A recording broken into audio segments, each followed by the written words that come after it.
d'abord, nous avons choisi comme thème du message adressé à l'Institut être des bâtisseurs d'une nouvelle Ermitage. Comme Marcelin, nous sommes invités à être des bâtisseurs. Et les orientations ou les appels qui viennent avec cet grand thème, bien qu'ils peuvent paraître un peu divers, mais en réalité font partie d'une même mission. Le premier appel, c'est bâtisseur d'une culture vocationnelle. Ça veut dire vivre avec passion et intégrité, être des témoins de l'Évangile et inspirer à d'autres à vivre et à découvrir leur propre vocation. Le deuxième appel, c'est bâtisseur d'une spiritualité vivante, centrée en Jésus-Christ, mariale et inspirée par Marcelin Champagnat. C'est une spiritualité qui doit mener, animer notre vie au complet, la vie de chaque jour. Le troisième appel, c'est bâtisseur de communion, être une famille globale, une famille accueillante, une famille sans frontières et inclusive où tout le monde, chacun de nous, a sa place. Le quatrième appel, c'est bâtisseur d'un leadership de service. Ça veut dire découvrir nos propres capacités pour nous inviter ensemble à relever des défis de façon créative, mais avec un esprit très mariste dans le monde où nous nous trouvons. Surtout pour ceux qui ont une certaine responsabilité dans certaines institutions, mais même dans notre relation de tous les jours avec des autres. Et le cinquième appel, c'est bâtisseur d'une bonne nouvelle. Ça veut dire accepter d'abord lire les invitations que nous recevons de notre monde, découvrir où se trouve la fragilité et avoir le courage d'y se rendre, d'accueillir les jeunes, parce que ça c'est notre mission principale, surtout ceux qui se trouvent dans des situations défavorables, délicates, ou qui se trouvent dans la frontière. Ça c'est à nous de découvrir ici au Canada où sont-ils. Et nous le savons bien, mais nous devons avoir le courage de découvrir qu'on a encore beaucoup de chemin à faire. Tout ça s'appelle, quand nous allons nous mettre ensemble pour le vivre, vont nous montrer ces mosaïques généreux et variés qui constituent la grande famille mariste. Et c'est une invitation à nous tous. Voilà les défis.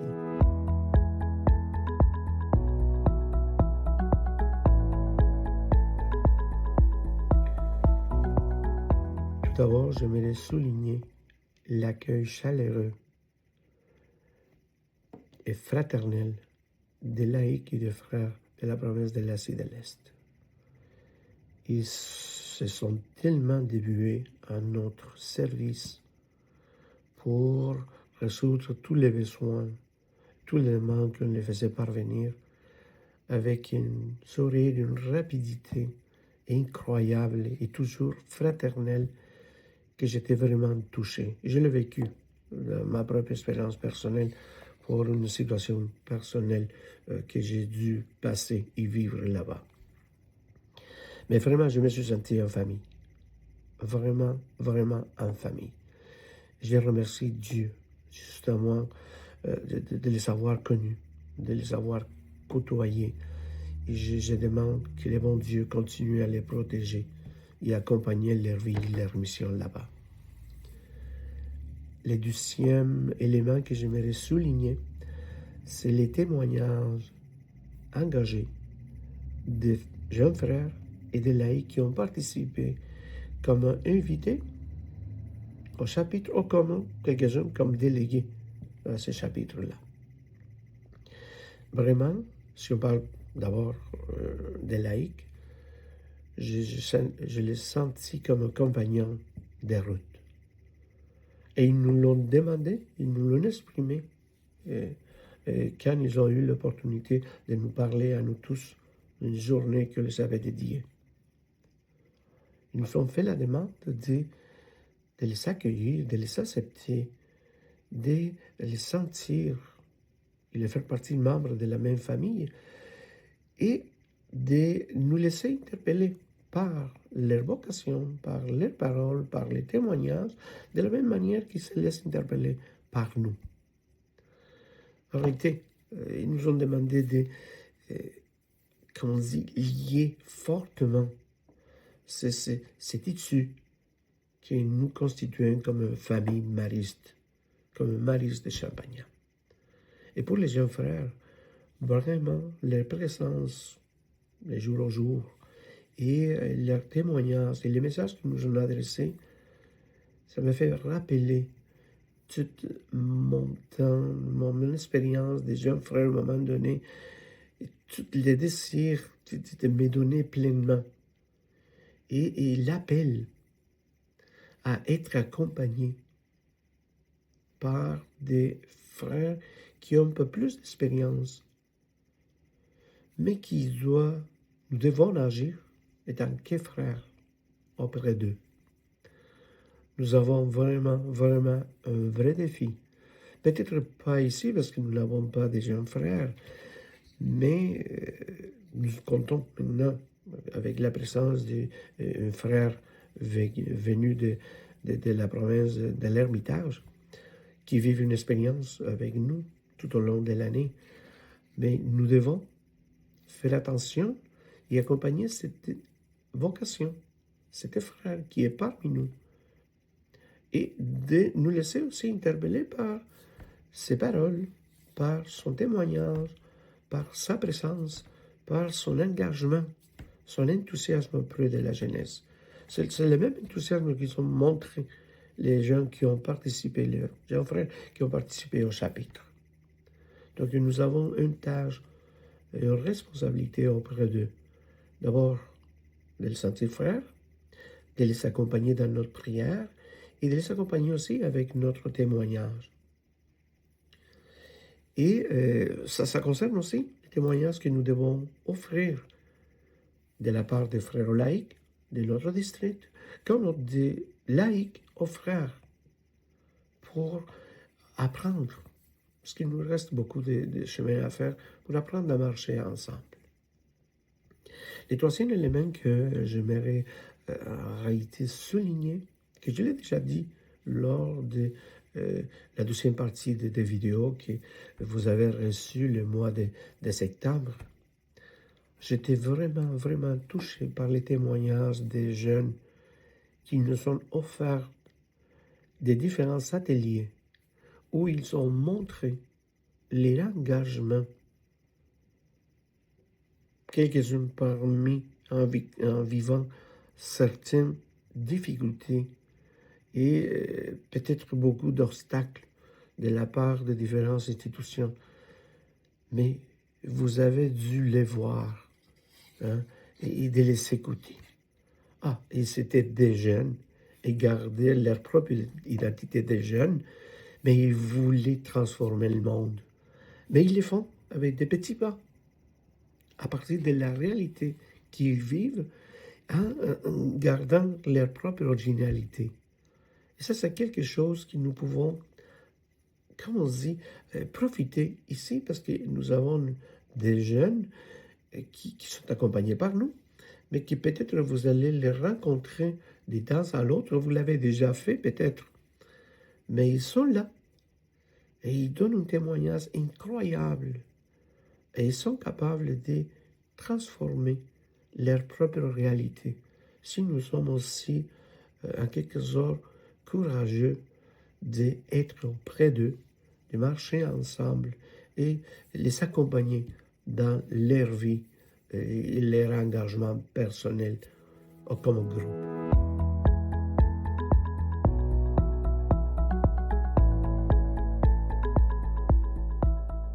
Je crois clairement que du début de notre chapitre général, on a exprimé de plusieurs façons, soit en petit groupe ou soit dans la grande assemblée, le désir et le besoin de revenir à nos origines maristes.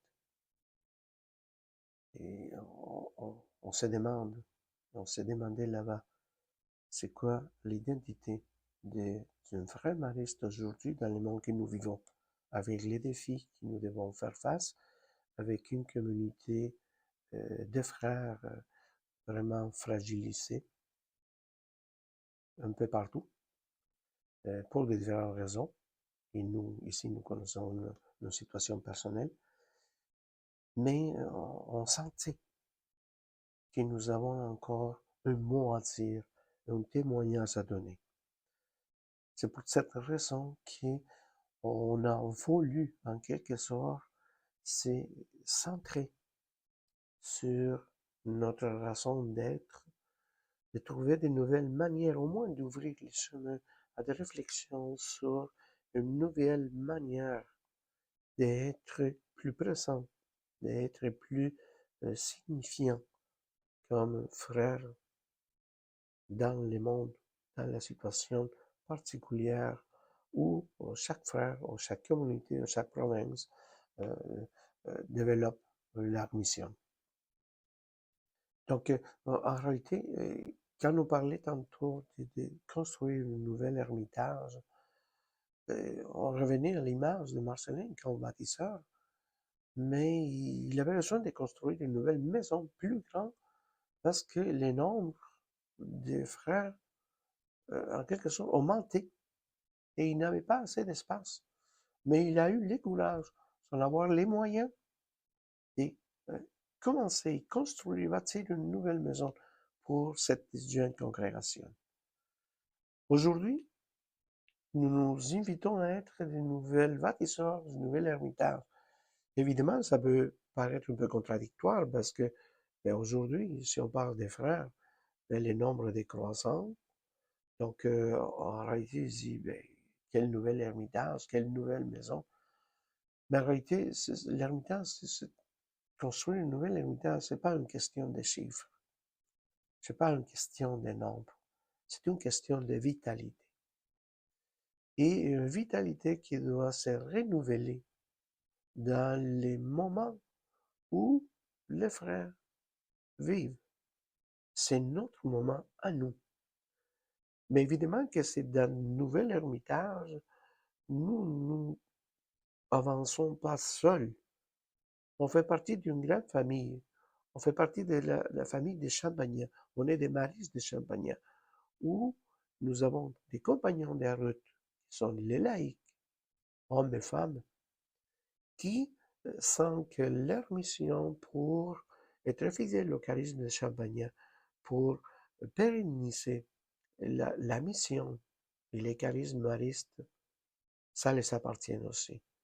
C'est pour cette raison que cette nouvelle ermitage nous appelle à être conscients de notre propre vulnérabilité, mais à être conscients surtout que malgré ça, notre mission a beaucoup d'actualité et a beaucoup de choses à dire si on était capable vraiment de devenir des témoins véritables ou de véritables témoins de l'Évangile, des témoins de ces charismes que nous avons reçus, qui nous impulsent, qui nous amènent, qui nous donnent toujours de la force, de l'enthousiasme pour aller de l'avant. Donc le défi est là, mais ça touche, comme je dis, parce que je suis un frère, ça touche vraiment en premier lieu à nous, les frères. Et je pense que notre mission est tellement actuelle et importante aujourd'hui malgré notre fragilité, comme il était dans les temps du Père Champagnat. Donc, il suffit d'être de gens qui croient, d'avoir de l'audace mais surtout de s'ouvrir pour marcher ensemble.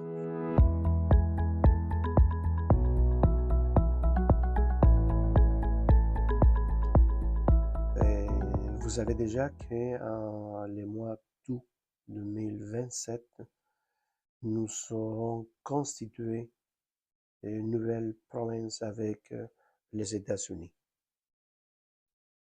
Ça veut dire que pour nous, le premier défi, c'est d'ordre, si vous voulez, organisationnel.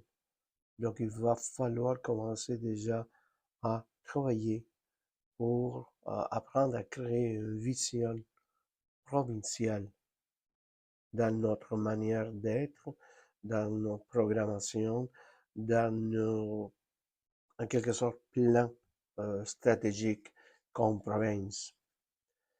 Et peut-être un des défis que les chapitres nous invitent à relever, c'est justement d'avoir cette vision d'une famille globale, déjà avec nos voisins euh, des États-Unis. Et on a déjà commencé à faire des pas dans cette direction-là, soit au niveau de la pastorale jeunesse. On a commencé déjà aussi, dernièrement, euh, au niveau des laïcs, à participer à des formations qui sont offertes aux États-Unis. Donc, en réalité, on a déjà commencé à créer et à avancer dans cette vision provinciale. Ça va nous permettre, en quelque sorte, euh, faire réaliser les, la mise en œuvre des différents appels. Parce que si nous pensons que ça nous appartient juste à nous de relever les défis que le chapitre général nous propose avec ces différents appels et orientations, je pense que nous allons manquer notre route. Donc ça, pour moi, ça, c'est le premier défi. Ça pourrait, ça peut-être pas apparaître très important, mais je les crois vraiment nécessaires de commencer déjà à continuer à faire des pas dans cette direction-là. Un autre défi, c'est que pour faire vivre les appels, il faut partir de notre propre réalité. Et nous connaissons très bien notre fragilité en parlant de frères, mais nous savons aussi notre fragilité en parlant de la vie laïcale, ici au Québec. Et ça, c'est un gros défi pour moi. Parce que si on n'est pas capable d'apprendre à laisser de côté une vision individuelle de comment la vie et la mission mariste doit se faire ici au Québec, parce que c'est ma vision à moi, mais ce n'est pas la vision à nous tous, ça veut dire que nous n'avons rien appris de la confiance que Marcelin avait en Jésus et en Marie pour surmonter les différents défis qu'il a rencontrés lors de différentes activités dans leur vie et dans le cheminement de la nouvelle congrégation. Cette confiance en Jésus et en Marie pour, en quelque sorte, ouvrir notre cœur, notre manière de voir, de penser, pour construire une vision et une mission commune qui nous appartiennent à tous. Comme j'avais dit déjà lors de mon première vidéo, cette fois-ci, de bâtir une communion avec ouverture, avec l'accueil, avec les partages autour de la table de nos propres manières de voir, mais pour arriver à une vision commune. Ça, c'est un des défis que nous devons, en quelque sorte, relever et travailler fort pour faire la différence. Le troisième défi touche la pastorale et la pastorale des jeunes adultes. Évidemment que pour nous, le fait de ne pas avoir des écoles qui autrement appartenaient aux frères, mais qui ici on considère comme des écoles ou des collèges maristes, ça peut être peut-être un handicap au niveau de la possibilité de faire la mission auprès des jeunes. Cependant, moi, je le vois comme une opportunité. Parce que peut-être, si on fait une lecture plus claire de notre situation, c'est l'opportunité que Dieu nous donne pour élargir notre tente. Et on a déjà commencé à discuter avec Jonathan, responsable de la pastorale jeunesse, d'envisager la possibilité de s'ouvrir à notre paroisse ici tout près, ou à d'autres paroisses où les maristes y travaillent, pour commencer déjà à offrir notre message à des jeunes qui jamais, ou peut-être peu, ils ont eu contact avec les maristes. Et c'est une grande opportunité. Je vais profiter des différentes rencontres que j'ai eues au niveau diocésain ici à Saint-Hyacinthe pour justement trouver la manière d'établir des liens avec les responsables du diocèse, mais aussi avec les responsables des différentes paroisses pour collaborer mutuellement dans la pastorale jeunesse, surtout la pastorale jeunesse des jeunes adultes.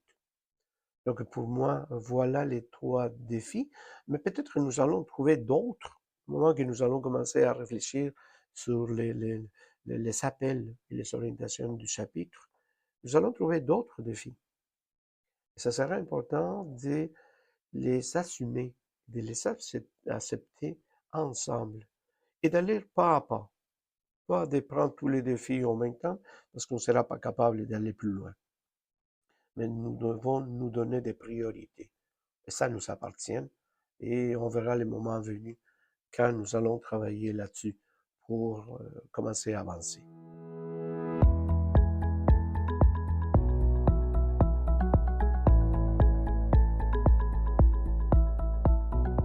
Je l'ai peut-être déjà dit dans mes vidéos précédentes, mais j'aimerais souligner ici une chose.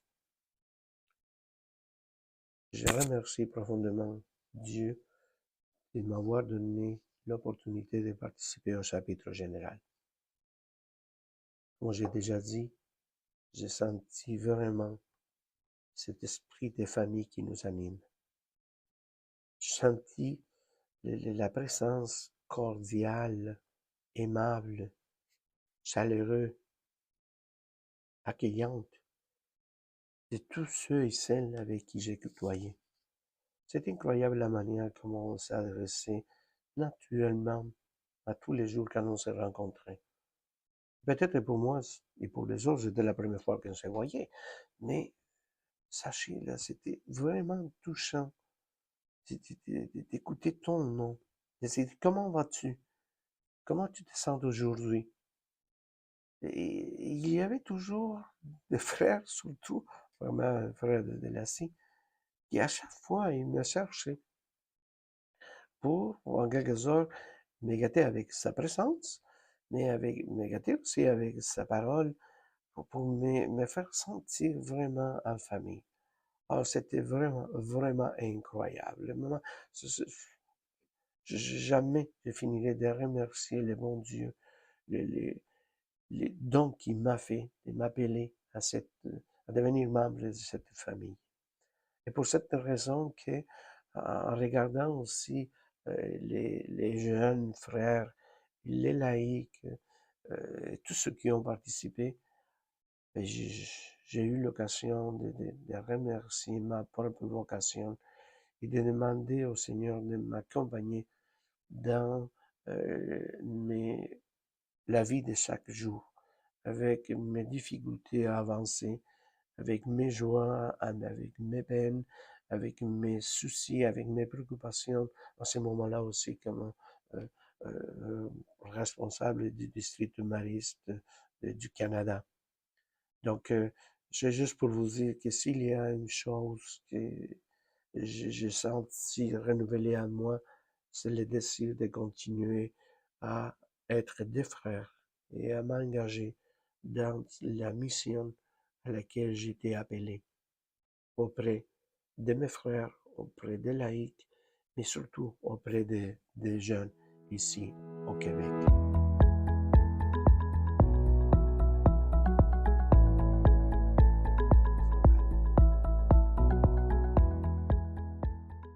Tout d'abord, il ne faut pas oublier que nous, on est un petit district. Donc, les actions que nous allons mettre en place seront accordées à notre réalité.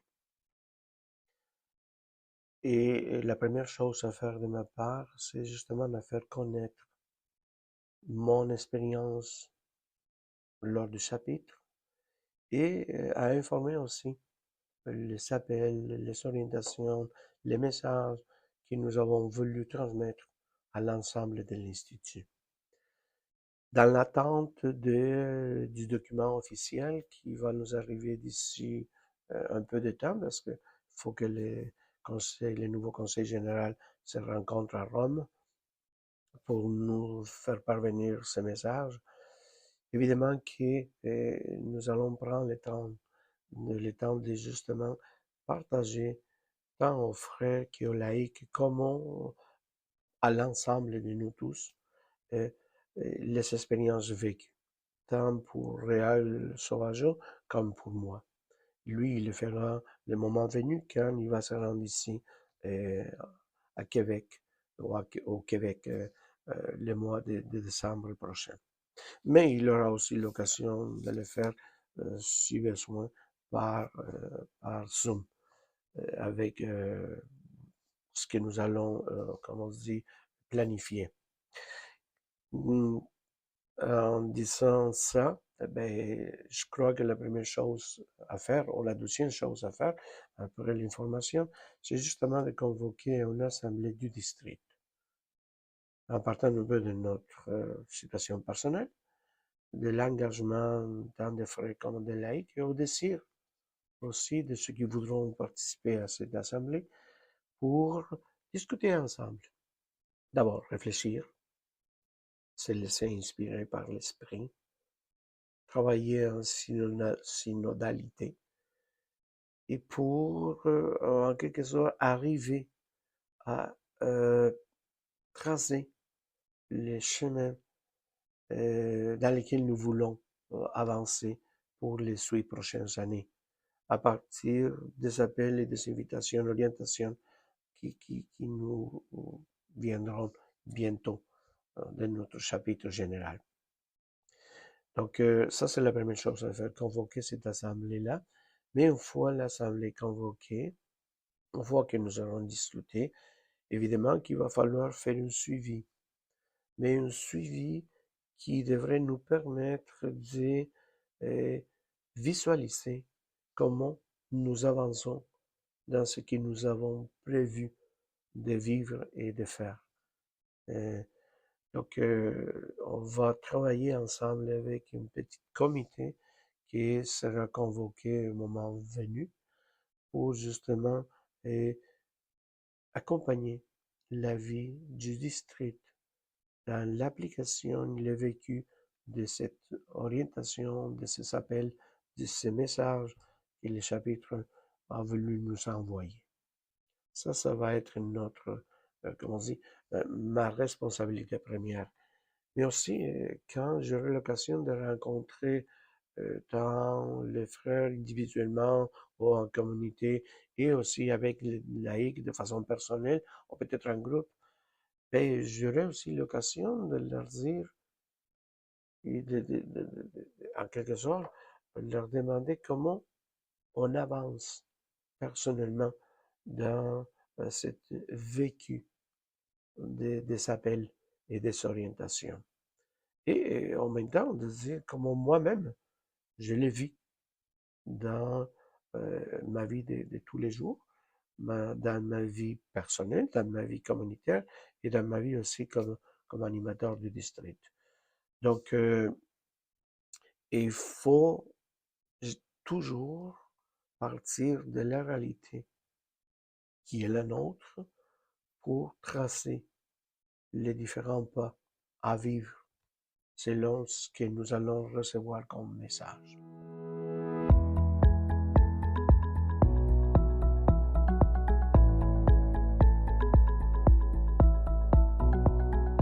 lors de la présence d'un groupe de jeunes à Esopus dernièrement pour participer à une activité appelée Encounter, je les avais transmis un message. Et dans ce message, il y avait une phrase du Petit Prince qui me semblait très appropriée pour eux, mais qu'en la relisant, je sens que c'est aussi très approprié à notre moment présent face à la façon comme nous voulons euh, en quelque sorte vivre le chapitre ici dans notre district. Donc c'est une phrase qui nous parle d'une attitude d'écoute, d'ouverture, de savoir lire les signes et de laisser surtout à l'esprit se manifester à la façon comme il sentirait que c'est la meilleure manière de nous indiquer le chemin. Voici la phrase. J'ai toujours aimé le désert. On s'assoit sur une dune de sable. On ne voit rien. Et cependant, quelque chose rayonne en silence.